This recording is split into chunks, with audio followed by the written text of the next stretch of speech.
The rainy season in Paris always carried a piercing, damp chill. Rowan pulled his faded trench coat tighter around himself, handing the last bottle of cheap perfume to the street vendor across from him. He was once the most dazzling prodigy of a top-tier perfumery dynasty. Now, he was nothing but a fallen Omega, stripped of his sense of smell, scraping by on blending discount synthetic fragrances. The sudden roar of an engine tore through the quiet of the slums. A pitch-black Rolls-Royce Phantom glided to a halt outside his dilapidated mixing studio. The window rolled down, revealing Tristan's face, flawless, immaculate, and as cold as carved marble. An overwhelmingly rich wave of agarwood and amber alpha pheromones spilled out instantly, an inescapable net tightening around Rowan's throat. It was the scent he knew best 10 years ago, the signature of his childhood sweetheart, who was now the patriarch of a supreme financial empire. Hiding for a decade just to reduce yourself to this trash? Tristan stepped out of the car, his dress shoes sinking into the muddy puddles. His eyes burned with a deeply etched hatred and a toxic obsession. 10 years prior, Tristan's father had shown him fabricated evidence that Rowan had sold out family secrets for money.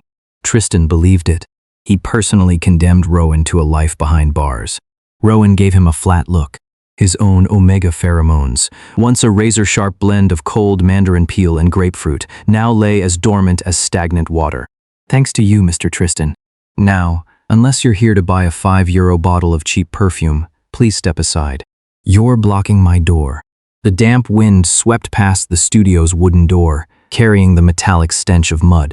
Passers-by sheltering from the rain had already shrunk back, utterly overwhelmed by the inescapable domination of the apex alpha. A young alpha, clutching a half-eaten roll of bread, collapsed into the murky water, his throat so tight he didn't even dare to cry. His mother covered the child's mouth desperately, shaking like a leaf in the gale. Tristan's pupils contracted sharply. He had searched for Rowan for 10 years, hated him for 10 years. In his dreams, he waited to see this traitor begging on his knees, eyes red, sobbing that he had lost his mind back then. He never imagined Rowan would dismiss him with a look reserved for roadside trash, unwilling to spare him even a sliver of hatred. The scent of agarwood and amber surged violently, carrying the furious weight of being defied. The irresistible magnetism rattled the cheap glass bottles on the mixing shelves until a few lost their balance, shattering onto the muddy floor in a spray of glass. Tristan stepped onto the rotting wooden porch, his pristine bespoke shoes forming a stark contrast with the dilapidated stairs. His knuckles turned white as he reached out, clamping down on Rowan's wrist, a wrist so fragile it felt like it could snap with a single squeeze. The temperature bled through the faded fabric. It was ice cold. It was the chill worn into him by a decade of confinement and the grinding poverty of the slums. Rowan didn't instinctively beg or pander like any other Omega would before a top-tier alpha. Even his cold mandarin and grapefruit scent remained dead and still, entirely unaffected. He merely repeated, his voice utterly devoid of emotion, "Let me go." Those words utterly shredded the sanity Tristan had maintained for 10 years. He gripped that freezing wrist fiercely, his knuckles popping from the strain. A decade of paranoia, hatred, and this damned indifference before him all twisted together, igniting into a roaring tide of fury meant to burn everything down. He looked up, his ice-forged eyes churning with wild, unchecked possessiveness. Tristan's grip tightened, leaving a deep, bruised pallor on that frail, icy wrist. The alpha's pheromones instantly suffocated the cramped, run-down studio, yet Rowan's cold mandarin and grapefruit scent remained devastatingly still. Not a single ripple. He didn't tremble under the alpha's domination, nor did he show a hint of awkwardness at this reunion. He simply lowered his lashes, staring at his captive wrist with the detached calm of someone looking at a total stranger. This absolute dismissal burned right through Tristan's 10-year facade of reason. He dragged the man straight out the door. The hem of the faded trench coat swept through the mud at the threshold, but Rowan never fought back. Not a single word of reproach. He just followed in silence, sliding into the black armored sedan as it drove endlessly toward a misty, rain-drenched chateau on the outskirts of Paris. When pressed into the plush leather exam chair, the private doctor hesitated for a moment before reaching out to run a basic diagnostic. When the results came back, the doctor froze. He pushed up his gold-rimmed glasses, unable to keep the tremor out of his voice. "Sir, Mr. Rowan's olfactory nerves were artificially destroyed by a high-concentration neurotoxin. The core nerve fibers are entirely necrotic. It's permanent, irreversible damage. The cigar slipped from Tristan's fingers, dropping onto the cream cashmere rug by the fireplace. The rich scent of toasted tobacco mingled with the harsh odor of singed fabric, but Tristan didn't even notice. A frantic, creeping panic, one he refused to acknowledge, bled into his heavy, inescapable aura. It felt as though an unseen hand had crushed his heart, a pain so sharp it made his breath catch in his throat. Rowan sat by the window. The hem of his faded coat brushed the edge of the rug. That deep, bruising grip mark stood out harshly against his pale, chronically malnourished skin. He didn't even lift his eyes. His back was straight, unyielding as a block of ice soaked in a century of freezing water. He watched the slanted, bitter rain outside, showing neither sorrow nor joy at the verdict. Tristan tore at his silk bespoke tie, loosening the suffocating knot. His dress shoes crushed the scorched mark on the rug, his knuckles cracking as he walked, step by slow step toward Rowan. Hidden deep within those intense alpha pheromones was a quiet panic that even Tristan himself hadn't realized was there. Tristan planted himself in front of Rowan. His Adam's apple bobbed for a long moment before he finally ground out a hoarse demand. "Who did this to you?" Rowan finally lifted his gaze. His pale irises looked as though they were veiled in mist, carrying a terrifying, flat calm, a punishment handed down by the Empire. "Need you even ask?" Those words pierced Tristan's fraying nerves like an ice-forged needle. He was still clinging to the ironclad proof his father had handed him years ago, convinced this was just Rowan mocking him for personally sending a traitor to hell, only for that same traitor to now play the victim and manipulate him. Biting words spilled out uncontrollably, shattering the dead silence. "When you sold out our family's core secrets to buy your own life, did you ever think this day would come? When you put your genius sense of smell on the table as a bargaining chip, did you ever stop to ask yourself if you deserved any pity?" The moment the words left his lips, Tristan's eyes swept across Rowan's exposed neck. The faded pink scar of an old shackle dug into his thin skin, making his shoulders look so terribly frail they could barely hold up that worn trench coat. A sharp, suffocating ache suddenly exploded in Tristan's chest, completely overwhelming a decade's worth of resentment, making the rest of his words catch sharply in his throat. 3 evenings later, the crystal chandeliers in the chateau's grand hall ignited into millions of shattered lights. A perfectly ironed velvet server's uniform draped over Rowan's gaunt frame. The butler bowed slightly beside him, gesturing the way forward. The carved oak doors of the banquet hall slowly opened a crack inward, spilling out an atmosphere heavy with cigars and vintage champagne. A burly beta figure stood by the main table, twirling a crystal-clear glass between his fingertips. Seeing Rowan, the man who betrayed the family, walk into the banquet, the glittering crowd froze for a fraction of a second. Everyone recognized this Omega, the one kept under house arrest in the chateau attic by the current patriarch. The breathtakingly brilliant perfumer from a decade ago. The traitor who sold their secrets. No one spoke to break the eerie silence. Only that imposing beta by the main table kept twirling his glass. The condensation from the crystal dripped down his knuckles and onto the handmade cashmere rug, blooming into a small, dark stain. Rowan kept his eyelashes lowered, his fingertips locked around the cold, rigid handle of the silver wine pitcher. His cold mandarin and grapefruit scent lay as dormant as if it were sealed in concrete, not a single trace leaking into the air. It was as though he had already died alongside his necrotic olfactory nerves, living out his days as a pool of dead, stagnant water. That beta was the former patriarch's most trusted confidant and the primary architect behind framing Rowan all those years ago, William. He cast a sideways glance at Rowan's shoulders, too frail to fill out the hastily procured bespoke shirt. His gravelly voice ground through the entire banquet hall. "Come here. Fill it up." Rowan stepped forward obediently, his footsteps swaying slightly from chronic malnutrition. Just as he tilted the pitcher over the glass, that massive hand adorned with a brass thumb ring swung out. William's elbow slammed brutally into Rowan's wrist, followed immediately by a heavy shove against his shoulder. William's sheer power was far more than a malnourished Omega could withstand. Rowan stumbled back 3 steps, crashing uncontrollably toward the cold floor. A shattered shard from the crystal pitcher violently slashed the back of his hand. Warm crimson instantly welled up, splattering across the cream-white marble tiles. The breath of the entire hall instantly stopped. The surging agarwood and amber alpha pheromones at the head table suddenly exploded, escalating to a point where they felt ready to rip the entire room apart. That untouchable corporate dictator had already surged to his feet from his black and gold leather armchair.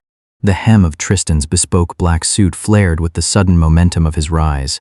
He cleared the long table in 3 strides, catching Rowan's dangerously thin waist right before his shoulders could hit the freezing floor. The agarwood and amber alpha scent detonated. The inescapably heavy, dominating woody fragrance instantly choked the 800-square-meter hall. The high society guests in their couture gowns found the breath trapped in their throats. Some couldn't even stop their shoulders from curling inward.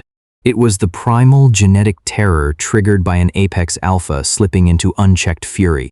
William, who had just been smirking in provocation, felt his knees give out and dropped straight to the floor. Tristan's gaze was deadlocked on the gaping gash on the back of Rowan's hand. Even through the thin fabric, he could feel the chilling cold radiating from Rowan's body, a temperature carved into his bones by 10 years of starvation. The towering hatred that had clogged Tristan's chest stalled out entirely. From within that world-ending rage crawled a tremor he absolutely despised. For 10 years he had told himself over and over that the man in front of him was a traitor, a liar who had destroyed all his trust. But seeing that weeping wound, his first reaction wasn't triumph. It wasn't the thrill of revenge. It was the overwhelming instinct to shield this man behind him. He swallowed the tremor in his throat, choking out, "Doctor." Rowan looked up. The pale brown depths of his eyes were a dead, freezing wasteland. No anger, no grievance, just a dried-out frozen lake. He said nothing, merely pulling away from Tristan's grip without a change in expression. A scarlet bead flew from his fingertips, landing squarely on Tristan's highly polished black dress shoe, leaving a piercing speck of red. He bypassed the paralyzed, kneeling William. Keeping his back perfectly straight, he walked alone, step by agonizing step, toward the wall cabinet at the end of the corridor where the first aid kit was kept. Tristan stood frozen in place. The glands at the back of his neck suddenly flared with a familiar, burning, dull ache. The swollen throb shot fiercely down his spine. He clenched his fists, his knuckles turning a bruised white. The inescapable agarwood and amber alpha pheromones fell like ice-soaked lead, pressing down so heavily that the guests in the hall didn't even dare to breathe out loud. William, so provocative just moments before, didn't even have the courage to lift his head. Tristan's eyes were glued to that frail silhouette. Rowan had his back to him, digging through the first aid kit. Those dripping scarlet beads acted like a finely sharpened blade, slicing methodically at Tristan's burning glands. The swollen ache surged violently down his spine. His rut had hit a full 3 weeks early, entirely shattering the restraints of his sanity. 3 hours later, the door to Rowan's third-floor room in the chateau crashed open. Tristan's tie hung askew at his collar, his overcoat left abandoned on the hallway rug. His fingertips trembled uncontrollably. The scalding scent of agarwood and amber instantly flooded the cramped space. Rowan had just finished wrapping a gauze bandage around the cut on his hand. He looked up, his dark eyes devoid of a single ripple. "Release your pheromones. Soothe me." Tristan's voice was hoarse, as if ground down by sandpaper. He closed in, step by step. The glands at the back of his neck were burning up. The instincts carved into his very DNA were screaming. Only that specific scent could suppress this crushing, swollen ache. Rowan didn't move. He simply raised his hand, moving at a glacial pace. From the pocket of his faded trench coat, he pulled out a glass ampoule and drew the liquid into a syringe. His fingertips were terrifyingly steady. He bared the back of his neck and pressed the needle firmly into his gland. Without a second of hesitation, he pushed down the plunger, injecting a double dose of suppressants, an amount far exceeding what any normal Omega could handle. Within half a minute, cold sweat soaked the fringe plastered to his forehead. Rowan's shoulders trembled uncontrollably. His nails dug fiercely into his palms. The pressure caused fresh crimson to seep right through his new gauze, yet he didn't let out a single sound. His scent remained entirely dormant. Not a single trace slipped into the air. Tristan froze 3 steps away. A piercing sense of defeat clawed its way out of the feverish throbbing in his glands. He stared hard at Rowan's utterly pale face. A dark, ruthless thought crawled through his veins and slipped into his chaotic mind. Tristan clenched his fists so hard his knuckles turned white. He forcefully crushed the manic urge, fueled by his rutting instincts, to rush forward and pull the man into an inescapable embrace. As he turned and pulled the door shut behind him, his fingertips still held the memory of Rowan's icy, lifeless skin. He convinced himself that Rowan's desperate defiance was nothing more than a pathetic attempt to maintain a genius pride after selling out the family for profit. He vowed to personally rip that facade to shreds. He would make him drop to his knees and confess everything. The heavy thud of the alloy code lock engaging behind him shook the loose dust from the archive shelves. 30 meters below ground, the chateau's subterranean archive room was lit by a single dim tungsten bulb swaying overhead. Tristan pressed his palm against the scanner, utilizing his supreme access privileges. The screen flashed the words "Top Secret, 10-year archive." The loading rings of blue light were blinding in the gloom. The smell of aged paper and desiccants hung heavily in the air, mixing with the leaden weight of his agarwood scent. The sheer presence was so dominating that even the metal rack seemed to vibrate. He flipped through the neatly organized paper files. They were entirely comprised of the evidence his father had annotated back then. Yet, looking at those fabricated bank transfers and signed confessions now, they seemed veiled in an impenetrable fog. The residual throb in his glands shot down his spine. The restless agarwood scent swept over the room full of old documents. His gaze locked onto the deepest corner of the archive shelves, onto a waist-high iron safe hidden beneath a heavy black dust cover. The sharp snap of the alloy lock core breaking echoed piercingly in the room. Dust billowed as the heavy cover slipped to the floor. Tristan choked back a cough, squinting as he saw a tightly sealed manila envelope sitting inside the safe. Pressed into the wax seal was the iris crest, his father's exclusive emblem, a mark he had seen his entire life. Written across the envelope in tiny script was a single line, "Plane crash protocol." Sealed copy. Tristan's breath instantly caught in his throat. His fingertips began to shake uncontrollably. Even the swollen glands at the back of his neck flared up as if scorched by an open flame. Slowly, he reached out, his hand drifting toward that wax-sealed envelope. The chill of the underground archive crept up his legs. Mixed with the unchecked agarwood and amber pheromones filling the room, the air felt as heavy as a lead block pressing against his chest. His glands were already burning from his rut, but now, that searing heat shot straight up his spine and into his skull, making his temples throb wildly. The tremor in his fingers refused to stop. As his thumb brushed over the raised texture of the wax seal, he could barely maintain his grip on the pry tool. The iris wax seal was his father's personal signature, etched into Tristan's bones since he handled his first family document at the age of 10. The crisp crack of breaking the seal echoed sharply in the cavernous basement. The manila envelope slid open along the edge of the desk. A vintage silver-gray cassette tape case, labeled "Plane Crash Protocol." Sealed copy tumbled out. It landed squarely on top of the open, dusty files, like an unexploded bomb buried for 10 years. Tristan's Adam's apple bobbed hard. He took a half step back, colliding with the dust-covered filing cabinet behind him. The metal doors let out a hollow, resonant groan. He moved toward a dusty, old-school cassette player sitting in the corner of the room. Pinching the edge of the tape, he tried 3 times before he finally managed to slide it into the deck. The cold sweat from his fingertips smeared across the silver-gray plastic. The moment he pressed the play button, his nails dug deeply into the soft flesh of his palms. A burst of static crackled through the speaker, mixing with the whirring of the aging machine. The first sound to drift out was the familiar, commanding, gravelly voice of his father. The terms are clear. You sign this confession admitting to corporate espionage, and you'll have the explosive removed from Tristan's private jet. If you don't, tomorrow his wreckage disappears into the Atlantic. No one will ever find a trace of him. The air instantly froze. The scent of agarwood and amber violently hitched, nearly shattering every last drop of restraint. A second later, a young, crisp voice drifted out of the speaker. It was Rowan, from 10 years ago, before he was ground down into a pool of dead, stagnant water. The voice carried an undeniable, involuntary tremor, yet every word was articulated with absolute clarity. "I'll sign it. I confess to everything. Just let him go."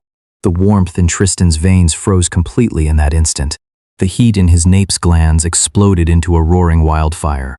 Gripping the edge of the desk, he bent over sharply. His gaze landed on a half-exposed, laminated security snapshot that had slipped from the envelope, pinned beneath the cassette case. A black edge peeked out, revealing just enough to show a patch of dark, rusted discoloration on the walls of the hidden confinement cell. Supporting his weight against the oak desk, Tristan's knuckles stretched until they were deathly pale. His fingertip hooked the black edge of the laminated snapshot, slowly pulling the whole picture free. The dark rust brushed against the cashmere cuff of his bespoke suit, but he felt nothing. His eyes were deadlocked on the designated security code etched into the corner of the image, a code belonging to the underground holding room. His fingers trembled so violently, he could barely strike the correct keys on the archive room's surveillance terminal. The moment the screen flickered to life, the figure etched into his soul for a decade leaped out from the murky yellow static. Rowan was shackled to a damp, rust-stained stone wall, a freezing iron ring clamped securely over the gland at the back of his neck. That was the origin of the faded pink scar he had worn for 10 years. Men in black uniforms gripped a syringe filled with a clear toxin, prying his jaw open to force it down.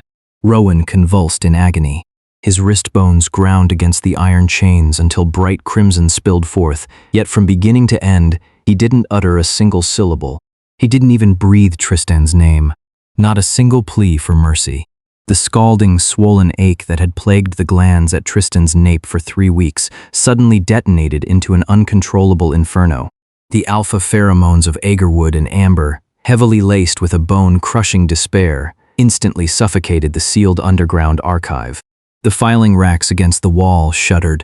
Entire rows of dossiers crashed to the floor, the impact sending spiderweb cracks racing across the glass partitions. Tristan slid down the leg of the desk, his knees slamming heavily onto the freezing concrete floor. He knelt amidst the scattered, yellowing files. The hatred that had been carved into his bones for a decade was, at its very root, a lie woven by his own father's hands. It was his own blinded arrogance that had personally shoved the man who willingly took the fall to save him straight into hell. His nails tore into the soft flesh of his palms. Drops of scarlet fell onto the glowing monitor, perfectly covering the warped knuckles of Rowan's hand as it desperately gripped his confinement uniform. A choked, agonizing sob tore its way out of Tristan's throat. This apex alpha, a man standing at the absolute pinnacle of power who had never shown a sliver of vulnerability, now had shoulders shaking like paper in the wind. He wept like a child who had just caused an irreparable catastrophe.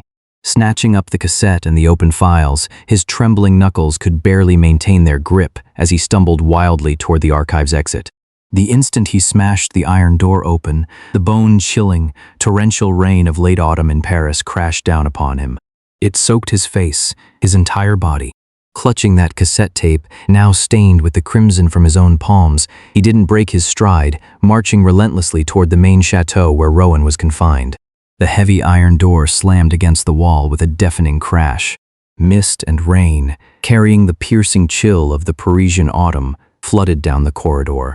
The damp, icy moisture tangled with Tristan's entirely unhinged agarwood and amber scent, knocking into the light gray drapes until they swayed, surging all the way into the master bedroom where Rowan sat. The drenched, freezing man clutched the silver-gray cassette case. The mud caking the soles of his boots stamped filthy tracks across the cream-white cashmere rug. Rainwater dripped steadily from the sharp contour of his jawline. The glands at the back of his neck throbbed, as if they were about to burst apart. Every single step brought an uncontrollable shudder. The wounds gouged into his palms by his own nails were still seeping raw red. Dark crimson stains had already soaked through the corners of the cassette case. He walked straight to the armchair by the window. His knees gave way, dropping him violently onto the rug.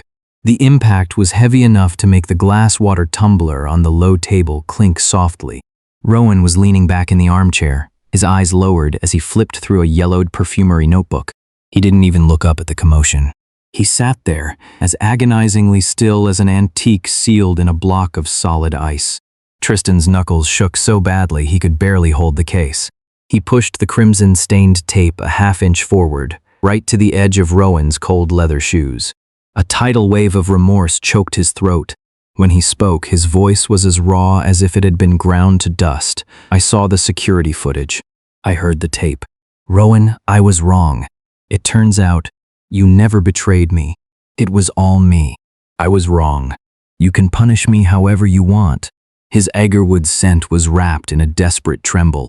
He intentionally pulled back every ounce of his domineering aura, keeping his breathing impossibly light, terrified of shattering the already devastated shell of the man before him. Rowan finally, agonizingly slowly, lifted his eyelashes. There was no venomous hatred in the depths of his eyes, nor was there the soft relief of a grievance cleared. There was only a stagnant pool of dead water, so eerily still it couldn't catch a single ripple. He glanced over that red-stained cassette tape, then brought his gaze back to Tristan's deathly pale face. His voice was as light as snow falling into rain, yet it cut with a lethal chill. So, you finally figured it out. But Tristan, my 10 years, how are you ever going to pay me back for that? That lethally cold sentence crashed into the master bedroom, a space already suffocating beneath the deep autumn chill of the chateau. Tristan knelt on the freezing oak floor. The icy Parisian rain, having soaked him to the bone, dripped continuously from his jawline down into the collar of his suit. The swollen ache in the glands at his nape burned like a wildfire. Crimson from the old wounds in his palms still seeped steadily through his fingers. He ruthlessly suppressed the agarwood and amber pheromones deep within his glands, terrified of leaking even a fraction of his alpha domination. Only a shattering despair edged its way through the air toward Rowan. He kept his breathing impossibly light, horrified that the slightest sound might shatter this hard-won moment of truth. Over the next 3 days, Tristan mobilized his global resources like a madman. Private jets flew in top-tier neurosurgeons from Harvard and Zurich around the clock. A sprawling, half-acre riverside perfumery on the left bank of the Seine was entirely remodeled overnight. The brand-new bespoke extraction equipment didn't have a single scratch. The gold-leafed deed, stamped with the iris wax crest, was placed securely by Rowan's bedside. He stripped off his bespoke couture suits, swapping them for plain cashmere sweaters. Long before dawn, he stood in the kitchen baking the sea salt croissants Rowan had loved 10 years ago. When handing over water or medicine, he didn't even dare let his fingertips brush the lingering, bruised pallor on Rowan's wrist, terrified the mere friction would cause him pain. Rowan stayed reclined in the rocking chair by the window. His gaze remained pinned to the misty, rain-drenched gardens of the chateau. He never touched a single bite of the warm meals. He never flipped a single page of the gold-leafed property deed. The delayed pandering felt like waterlogged cotton, suffocating him with a heavy weight in his chest, leaving nothing but a bone-deep exhaustion. He didn't scream. He didn't throw things. He refused to give Tristan a single ripple of emotion. Today was their scheduled first preoperative exam. 2 doctors in white coats wheeled a sterile medical cart into the master bedroom. The stainless steel probes and dilators clinked together with a cold, brittle ring. The scent of antiseptic spread through the air as the metallic reflections flashed across Rowan's lowered eyelashes. Tristan stood by the cart, his nails digging into his palms until the old wounds began to weep scarlet once more. His voice was as rough as sandpaper grinding against wood. It's just a preliminary neural test. I'll be right here with you. It won't hurt, but the fingertips Rowan rested on the exam bed suddenly curled inward. The already pale back of his hand strained, pulling his knuckles taut. The freshly scabbed cut split open on cue, and a pale crimson slowly soaked through the gauze. His chronically malnourished body turned as cold as if submerged in ice water. A visceral terror, crawling from the glands at his nape straight down his spine, instantly seized his throat. The crisp clink of cold metal was identical to the sound of the neurotoxin being administered in that hidden confinement cell 10 years ago. Not a single note was out of place. The deeply suppressed scent of cold mandarin and grapefruit leaked uncontrollably from the seams of his glands. It carried a bitter, stinging metallic edge, shattered like crushed rinds, radiating nothing but the pure, breathless panic of someone pushed to the brink. The 2 elite neurosurgeons shrank back against the cart, not daring to make a sound, holding their breath entirely. Tristan's heart felt as though an unseen hand had violently crushed it to pieces.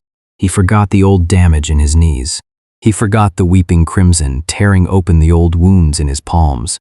Driven entirely by instinct, he lunged forward, wanting to pull the man into an inescapable embrace, hoping to drown out that terror with his own irresistible magnetism.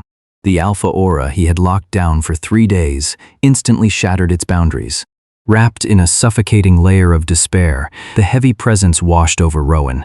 Rowan's eyes snapped up. He poured every ounce of his remaining strength into batting away that reaching hand. The sheer momentum was so violent that he slid right off the exam bed, his back crashing heavily into the oak cabinet in the corner. The faded pink shackle scar around his neck flared an angry, terrifying red from his violent trembling. Sliding down the side of the cabinet, he collapsed onto the rug, curling into a tiny, tight ball. His fingertips dug frantically into the plush carpet, splitting his nail beds until dark ruby drops seeped out.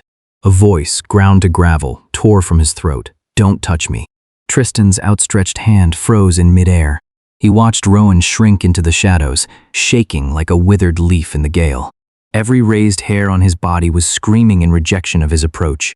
It turned out that all his delayed compensation, all his desperate groveling, when faced with trauma carved into the bone, was nothing but a fresh round of torment. He finally understood that his mere presence was the greatest agony he could inflict on Rowan. The bitter, panicked citrus notes in Rowan's scent drove like an ice-forged awl right into Tristan's throbbing, feverish glands. The agarwood and amber pheromones, which had just rolled out in a wave of despair, suddenly stalled. They silently retracted, pulling back across the cashmere rug. He slowly withdrew his hand. The old damage in his knees flared with a dull, bone-deep ache, causing him to sway slightly before steadying himself. He clenched his wounded palms even tighter. Drops of scarlet dripped through his fingers, blooming into dark, heavy flowers on the cream-white rug. In the corner, Rowan remained curled tightly into himself. His eyelashes hung so low they locked away every trace of emotion in the deep shadows, leaving only the uncontrollable, delicate tremor of his frail shoulders. Tristan's Adam's apple bobbed. Every apology that made it to his lips caught in his throat and burned to ash. He finally saw it clearly. His belated atonement, his pathetic pleading, from start to finish, it was just another merciless execution. His very existence was the chain that had been nailed into Rowan's bones for 10 years. He didn't take another step forward. He simply pushed every last drop of his agarwood and amber pheromones back into the depths of his glands. He suppressed them so ruthlessly that the swollen agony in his nape threatened to crack his skull. His fringe grew drenched with sweat, yet he didn't relax his hold for a second.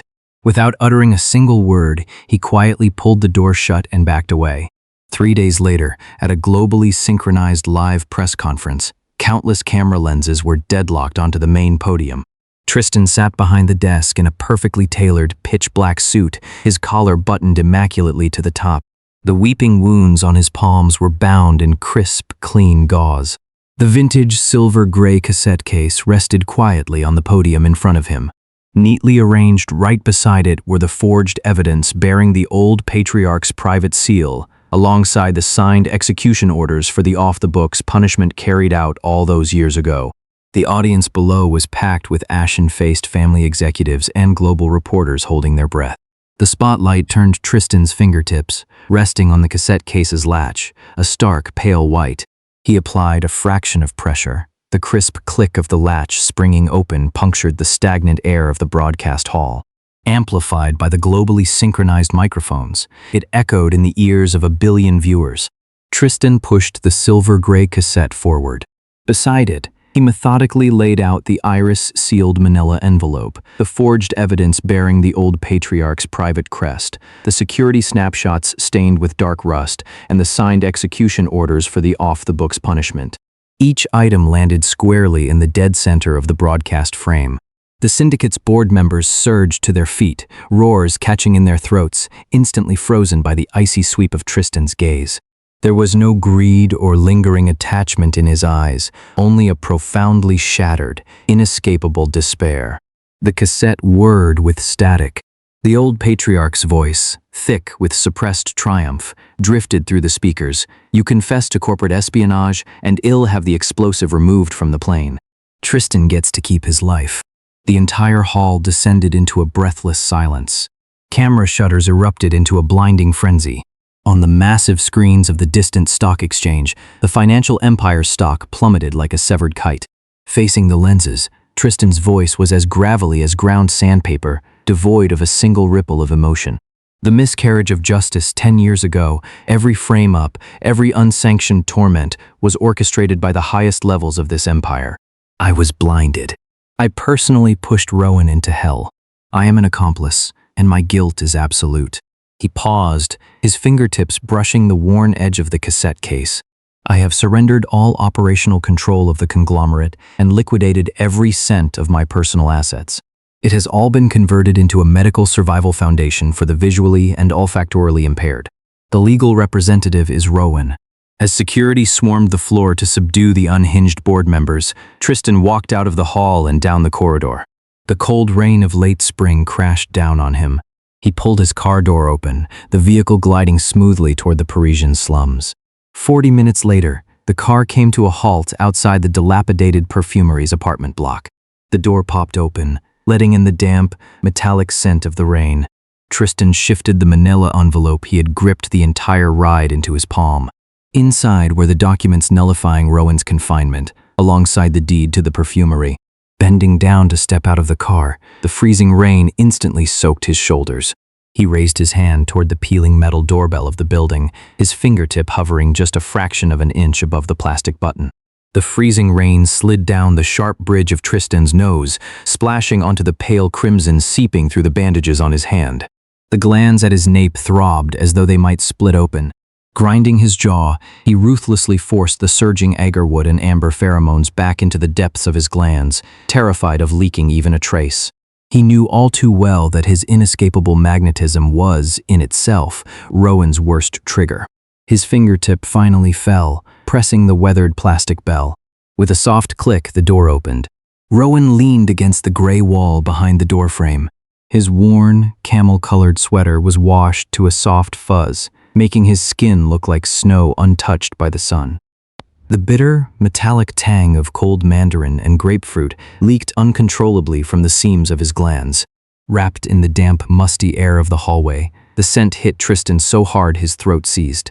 He didn't step over the threshold. He simply laid the manila envelope he was holding onto the cracked, weathered workbench by the door, arranging the contents neatly, one by one. The official stamped pass lifting the confinement. The deed to the half-acre riverside studio on the left bank of the Seine, the legal paperwork for the medical foundation, bearing Rowan's full name, and buried in the deepest layer, the original evidence of the frame-up and unsanctioned torment from 10 years ago. Everyone involved has been handed over to the authorities. Operational control of the syndicate is gone, and all the assets are under your name. Tristan's voice was grated to a rasp, his gaze refusing to linger on Rowan for a second longer than necessary. I won't bother you ever again. This is the freedom you deserve. With that, he didn't wait for Rowan to respond. He didn't even ask for a parting glance. He turned and stepped down the stairs. The freezing curtain of rain instantly swallowed the shoulders of his faded trench coat, his footsteps fading rapidly into the winding labyrinthine alleys of the slums. Silence reclaimed the mixing studio, broken only by the steady tick-tock of the old wall clock. Rowan stood motionless, his eyelashes lowered. His fingertips hovered over the edge of the deed, never making contact. Ray by ray, sunlight tore through the rain clouds, slanting in through the shattered glass window. It swept across the workbench, over the half-dried perfumery ingredients piled in the corner, and flicked past the curled edges of the old desk calendar. The ink on the calendar's final page had been bleached to a pale yellow by the sun, the paper's edge curled and brittle. When the page finally turned, it was already mid-spring in Milan, 3 years later. The crystal dome refracted thousands of fractured, golden rays. The spotlight pulled into a blinding, white-hot circle dead center of the podium. The host's magnetic voice vibrated through the speakers, making the air in the entire hall tremble. The winner of this year's Milan International Perfume Awards, the Golden Rose, goes to Rowan Voss for his creation, Rebirth. A tidal wave of applause instantly erupted. Every eye in the room was pinned on the silhouette, slowly making his way from the entrance. Rowan was still slender, but his shoulders no longer trembled uncontrollably like they did 3 years ago. His spine was perfectly straight. The hand resting at his side was remarkably steady. He accepted the engraved crystal trophy, his fingertips brushing against the cool, faceted surface. Deep within his nail beds lingered the faded, indelible stains of his perfumery craft. A crisp wisp of cold mandarin peel and grapefruit drifted from the seams of his glands. It was no longer the bitter, metallic tang of someone pushed to the brink. Instead, it was citrus drenched in the Mediterranean sun, carrying the sharp, vibrant edge of a new life. It swept across the podium, effortlessly overpowering the cloying, overly complex commercial fragrances filling the hall. The beta judges nearby couldn't help but visibly relax, while a few young alphas in the front row instinctively held their breath. It was the purest, most formidable scent of an apex omega.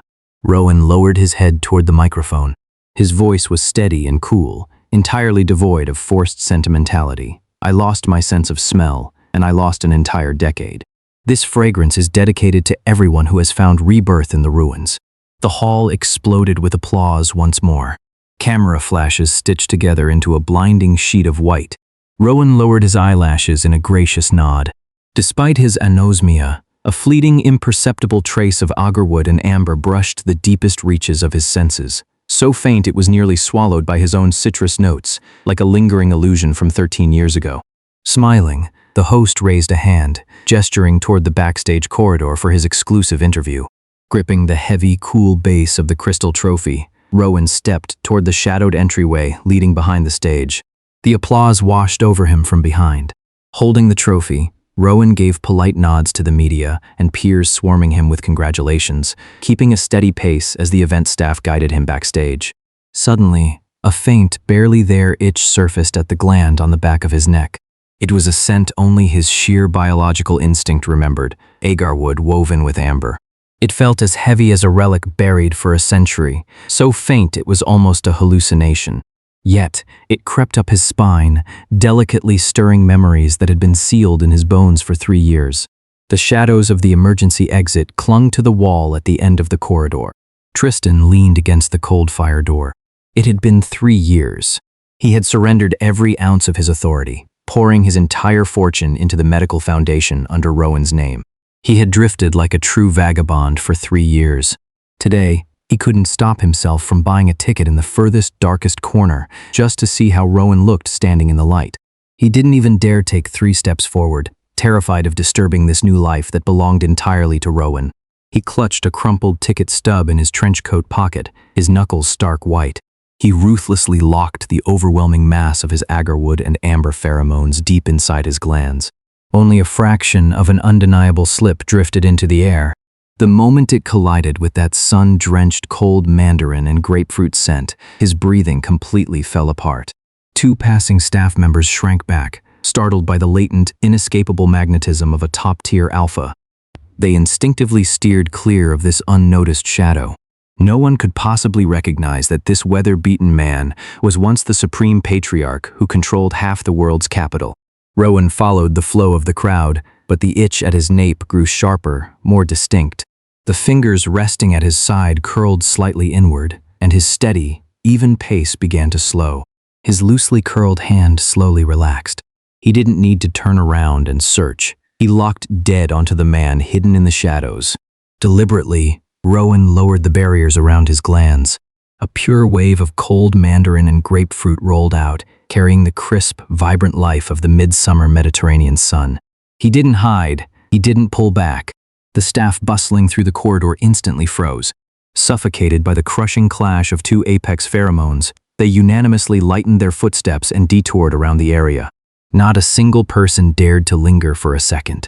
In the shadows, the hand crushing the crumpled ticket stub tightened violently. Tristan's knuckles turned a bruising white as his head snapped up. The instant that crisp ribbon of mandarin and grapefruit hit his senses, the tears he had locked away for 3 years shattered every line of defense. His eyes went brutally red. His Adam's apple bobbed wildly, but he couldn't force out a single syllable. Rowan followed the scent directly to him. He stopped right in front of Tristan. There was no interrogation, no resentment. He simply took the small sample bottle he had been keeping warm in his pocket and placed it gently into Tristan's trembling, open palm. The glass was cool and smooth. The gold foil lettering on the label pressed into the deep lines of Tristan's hand. Rebuild. 13 years of misalignment. 10 years of deprivation. 3 years of separation. Every piece of the past that had been ground to dust by absolute power finally found its footing between two men standing as equals. From the ruins, the very first flower bloomed. Tristan looked down at the tiny bottle in his hand, his thumb brushing over the cool glass. Then, he heard the man standing in front of him speak, in a relaxed, effortless tone he hadn't used in a decade. It smells like freedom. The story ends here, but my mind is still racing. As a bystander, I've witnessed the fateful entanglement, the devastating misunderstandings, and the ultimate redemption spanning 13 long years between Rowan and Tristan.